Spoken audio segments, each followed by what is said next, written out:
Hola, soy el doctor Alejandro Aldana y en esta ocasión hablaremos acerca del protocolo para la contención terapéutica en el manejo de situaciones de riesgo de daño en Kaizen estancia prolongada. En la agenda revisaremos el marco teórico del protocolo, la guía de contención verbal, la guía de contención física o sujeción terapéutica, en la cual se llevará a cabo en un taller individual, cuidados generales de enfermería con el usuario bajo sujeción terapéutica y la guía técnica para la contención farmacológica. Dentro del marco teórico, la elección para la elaboración de este protocolo tiene como finalidad dar solución a un problema que es bastante frecuente en nuestra unidad, que es la manera en la cual ofrecemos atención para la contención terapéutica, ya sea verbal, física o farmacológica. Cuando se identifica una situación de riesgo de daño para la persona o el usuario que atendemos o hacia las demás personas, ya sea manifiesta a través de su agresión verbal, física o autodirigida. Debido a la naturaleza de este escenario clínico, a lo delicado y particular que es, y las implicaciones de las intervenciones, es fundamental poder establecer pautas protocolarias de atención que sirvan de guía estandarizada para poder resolver este problema de forma pronta, segura y digna, guardando relación con la cultura de calidad y seguridad de los pacientes. Así pues, este documento, su alcance, condensa toda la información clínica relevante para la evaluación y el manejo de las situaciones de riesgo de daño y pretende que lo podamos aplicar no solamente en cualquiera de nuestras áreas, sino también a lo mejor en otras unidades que requieran de protocolarizar la asistencia ante una situación de riesgo de daño. Por su tipo de actividad, este protocolo corresponde a la evaluación y el manejo de situaciones de riesgo de daño para la persona y terceros, donde los profesionales implicados son enfermería y psiquiatría principalmente. Sin embargo, cualquier profesional adecuadamente entrenado puede poner en marcha el protocolo. La población diana son todas las personas a las cuales se identifique una conducta que ponga en riesgo su integridad o la de terceras personas. Los límites del protocolo son que inicia cuando se detecta un usuario con un riesgo de daño por parte de cualquier personal de nuestra unidad y finaliza tras el cese del riesgo de daño o la reducción de la situación de riesgo de daño y el control de sus factores asociados. El protocolo cuenta con un glosario donde se encuentran palabras, frases o abreviaturas y sus definiciones operativas, en las cuales podemos encontrar entonces varios términos como la conducta autolesiva o el riesgo suicida, cuando el usuario puede estar en riesgo de provocarse a sí mismo lesiones intencionales o suicidarse, acciones o comportamientos destructivos para la propia seguridad o la salud de la persona. La agitación psicomotriz se va a definir como la conducta caracterizada por movimientos no intencionados y sin propósito e inquietud. A menudo se acompañan de angustia emocional, pero no son todos los casos. Las manifestaciones típicas incluyen caminar alrededor de una habitación, retorcer las manos, movimientos incontrolados de lengua, quitarse la ropa o volver a ponerla y otras acciones similares. Por otra parte, cuando hablemos de inestabilidad mental nos referiremos a cuando el usuario puede ser un riesgo para sí mismo o para otros, debido a que la función de su salud mental es fluctuante o impredecible, la cual puede estar especialmente relacionada con alucinaciones de comando y otros fenómenos psicóticos o perturbadores. Como justificación a este protocolo, la seguridad será una parte fundamental para poder prestar los servicios de salud mental de calidad. Sin embargo, los eventos adversos ocurren y en ocasiones con consecuencias trágicas.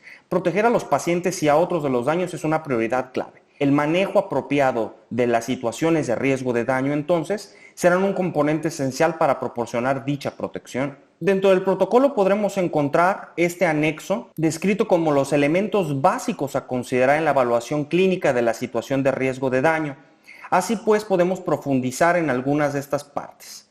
Por ejemplo, en la conducta autolesiva o el riesgo suicida, en el historial de la persona podremos encontrar antecedentes de conducta autolesiva, tentativas suicidas previas, historial de suicidio en la familia o el antecedente de haber sido víctima de violencia física o sexual. ¿Qué manifestaciones clínicas podríamos encontrar en su historial? Historial de enfermedad mental, historial de alguna condición médica grave, problemas con el uso de alcohol o drogas, historial de baja tolerancia a la frustración, aislamiento social.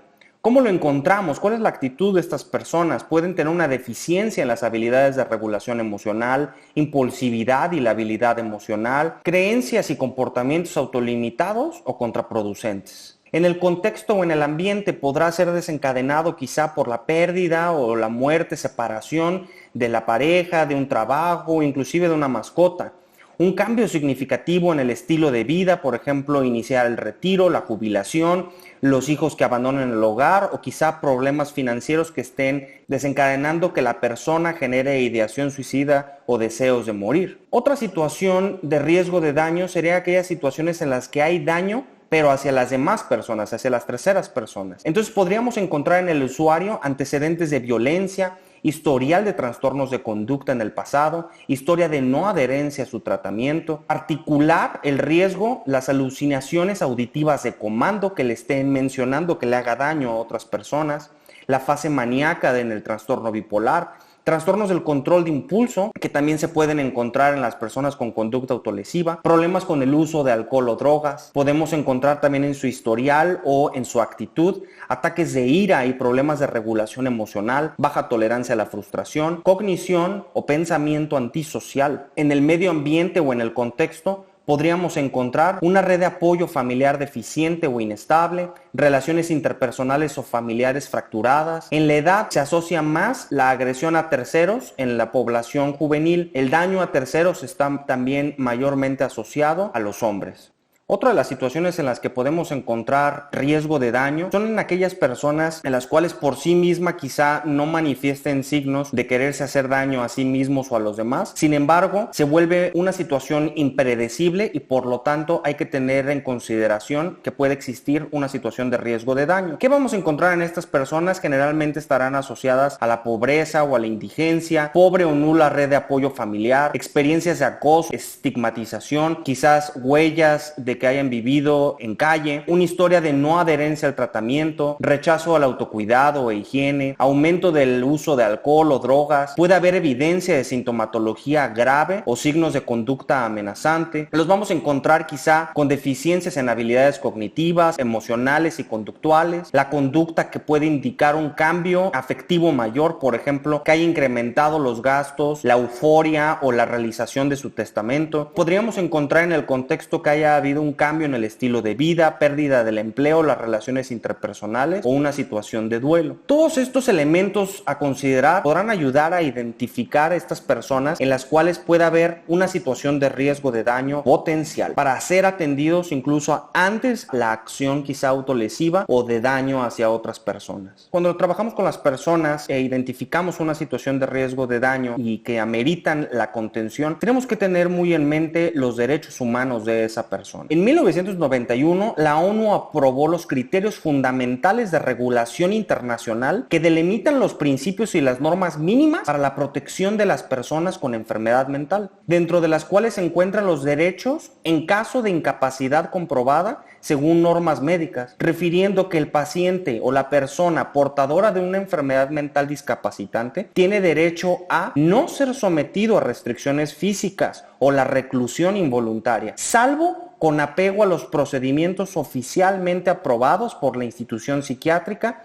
y solo cuando sea el único medio disponible para impedir el daño del paciente o a terceros. Y en caso de reclusión o restricción, que se le mantenga en condiciones dignas y bajo cuidado y la supervisión inmediata y regular de personal calificado. Será fundamental tener en cuenta esto a la hora de trabajar con las personas que requieran de contención terapéutica. Nos indican además que todos los episodios de restricción física o de aislamiento deberán de ser anotados en un registro que debe de incluir los detalles acerca de las circunstancias que han llevado a la persona a aislamiento o a la restricción física, su duración, el tratamiento administrado para lograr el rápido cese de la restricción física. Así pues, existen una serie de cuestiones fundamentales que respectan a la restricción física. Por ejemplo, la restricción física será solo cuando se trate del único medio disponible para prevenir el daño inmediato o inminente contra sí mismo o contra terceros. La restricción física debe de durar lo mínimo indispensable. Puede ser de algunos minutos, quizás horas. Un periodo de restricción física no puede seguir de otro inmediatamente. Debe existir un contacto activo activo del personal, un contacto prolongado con la persona sujeta a la restricción física que vaya más allá de la vigilancia pasiva. Se debe de prohibir el empleo de la restricción física como forma de castigo para conveniencia del personal. Cuando se utilice de forma excepcional la restricción física, deben de ser autorizados por un profesional de salud mental acreditado. Y todos los que trabajamos en este hospital debemos de actuar con un profesionalismo especializado en la salud mental como lo somos. Las razones y la duración